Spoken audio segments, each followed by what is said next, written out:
Bismillahirrahmanirrahim. Assalamualaikum warahmatullahi wabarakatuh.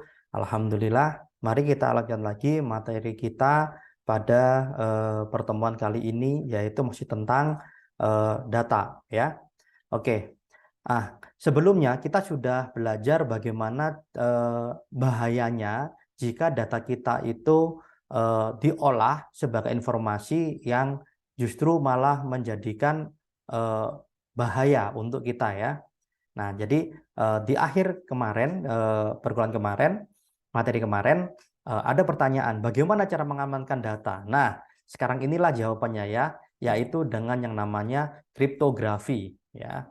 Oke, jadi, nah, kriptografi itu adalah ilmu atau seni yang berkaitan dengan teknik pengamanan komunikasi dengan cara menyandikan, ya, disandikan atau nanti kita kenal dengan enkripsi, dan mendekripsi kebalikannya, ya, diterjemahkan menjadi bahasa yang mudah kita pahami, ya, untuk pesan atau data, ya. Tujuannya adalah untuk melindungi kerahasiaan, integritas, dan keaslian data atau pesan, sehingga hanya orang yang memiliki kuncinya yang dapat mengaksesnya. Oke, contoh nih, di WhatsApp Anda, ya, coba Anda lihat ketika Anda chat, di atas sendiri itu ada tulisannya, ya. Message you send to this chat and calls are now secure with end-to-end encryption. Ya, jadi pesan kita itu sudah dienkripsi end-to-end. Artinya hanya orang yang Anda tuju yang bisa membaca sandi itu. Pihak WhatsApp pun itu tidak bisa membaca. Ya, meskipun pesan kita itu kan pasti akan ditampung di servernya WhatsApp, tapi mereka tidak bisa membaca. Ya. Apakah benar seperti itu? Anda silahkan klik aja di sana, ya. Anda akan lihat ternyata by default dia itu tidak aktif, ya. Silahkan diaktifkan sendiri. Oke.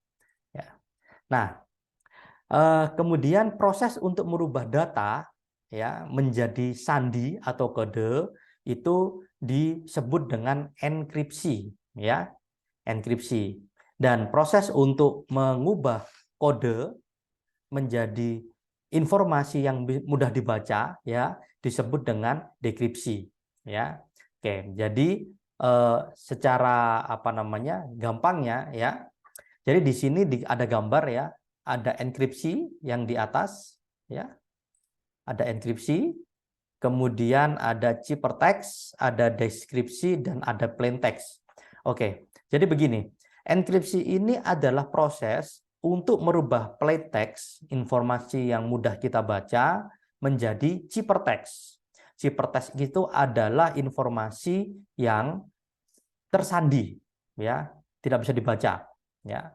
Nah, proses sebaliknya, merubah ciphertext menjadi plain text, ya, merubah sandi menjadi informasi yang bisa dibaca oleh manusia disebut dengan deskripsi, ya.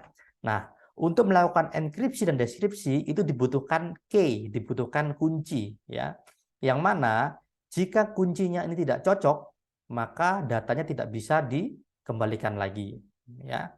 Oke, jadi enkripsi itu dia menggunakan key, kemudian deskripsi juga harus menggunakan key yang sama yang digunakan untuk mengenkripsi. Oke, ya. Nah, oke. Nah, untuk key-nya sendiri itu ada banyak macam, ya, tidak hanya sekedar password biasa, tapi ada algoritmanya, ya. Ini ada beberapa algoritma yang umum digunakan pada saat ini, ya. Yang paling mudah itu Bluefish. Bluefish itu dia pakai XOR, ya, XOR. Jadi XOR itu kalau Anda pernah tahu lambangnya ada plus, kemudian ada lingkarannya. Lingkarannya XOR. Exclusive OR. Jadi A XOR B sama dengan C, dan sebaliknya C XOR B sama dengan A. Nah, jadi dia bisa dibolak-balik. Ya, itu jadi algoritma yang paling gampang lah itu, ya. Kemudian ada lagi yang lebih keren, ya, itu AES masih digunakan sampai sekarang, RSA masih digunakan sampai sekarang, DES juga masih digunakan sampai sekarang, dan ECC juga masih digunakan sampai sekarang. Artinya algoritma kriptografi ini atau disebut dengan enkripsi ini itu sampai sekarang masih digunakan dan belum terpecahkan, ya. Meskipun kalau Anda belajar lebih lanjut nanti ada beberapa usaha untuk memecah itu, untuk mereverse itu, ya. Oke. Nah, sedangkan ada teknik lain, yaitu yang dinamakan dengan steganografi. Steganografi itu adalah ilmu atau teknik untuk menyembunyikan pesan rahasia dalam media penyimpanan. Ya, jadi kalau tadi, enkripsi tadi itu digunakan untuk menyandikan, kalau steganografi itu dia digunakan untuk menyembunyikan. Ya, jadi kedua hal ini bisa digunakan secara bersamaan ya. Nah, jadi ada informasi rahasia yang disimpan atau disembunyikan di dalam objek, bisa gambar, bisa audio atau bisa video gitu ya. Jadi teknik ini dulu sempat digunakan oleh teroris ya pada zaman rame-rame teroris dulu. Jadi dia mengunggah foto, mengunggah gambar di sosial media yang ternyata gambar itu ada pesannya di dalamnya gitu. Tentunya hanya mereka yang tahu, yang bisa melihat, membuka pesan itu apa gitu ya. Nah, bagaimana caranya tekniknya untuk memasukkan pesan ke dalam objek agar tidak terlihat ya? Itu biasanya menggunakan namanya teknik least significant bit atau menggunakan disingkat dengan LSB ya. Jadi LSB itu dia akan merubah bit terakhir dari setiap kode. Oke, misalnya kita akan menyembunyikan informasi ke dalam gambar ya. Gambar itu kan dia pakai warna.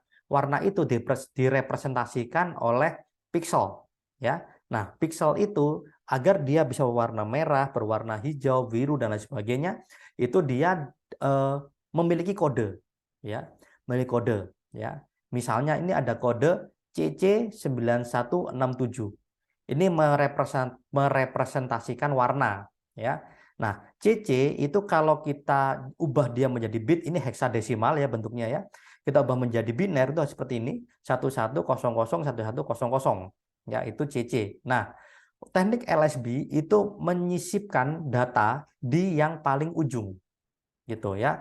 Jadi misalnya ini akan berubah menjadi 1 atau paling banyak dia 2 digit terakhir.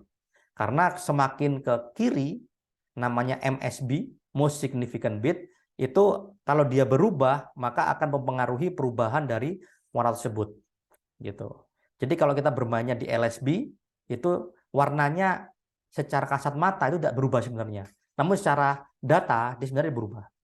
Gitu ya. Gitu. Nah, ini contoh seperti ini. Ini tekniknya LSB. Nah, itu. Toolsnya ada Pak, ada banyak online. Silakan Anda cari toolsnya steganografi. Ada algoritma macam-macam di sana. Silakan Anda coba sendiri ya. Oke, jadi kesimpulan untuk materi ini adalah yang pertama diperlukan mekanisme untuk melindungi data sehingga hanya dapat diakses oleh orang yang berhak. Orang yang tidak berhak tidak boleh mengakses data kita ya. Oke. Caranya adalah dengan kriptografi. Kriptografi itu adalah ilmu untuk menyandikan data menggunakan berbagai algoritma tadi sudah saya sebutkan. Ya, silahkan Anda pelajari algoritma itu keren-keren. Bagaimana caranya dia bisa menyembunyikan data, menyandikan data sehingga hanya orang memiliki key, kunci yang tepat yang bisa mengaksesnya. Ya. Selain kriptografi itu ada yang dinamakan dengan steganografi. Jadi kalau kriptografi itu adalah menyandikan, merubah informasi plain text menjadi ciphertext, merubah informasi yang dapat dibaca manusia menjadi informasi yang tidak dapat dibaca oleh manusia. Ya.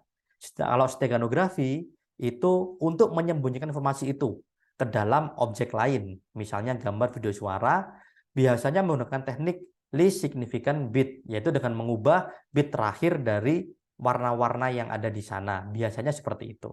Ya, oke. Terima kasih atas perhatian Anda. Sampai jumpa lagi pada materi berikutnya. Wassalamualaikum warahmatullahi wabarakatuh.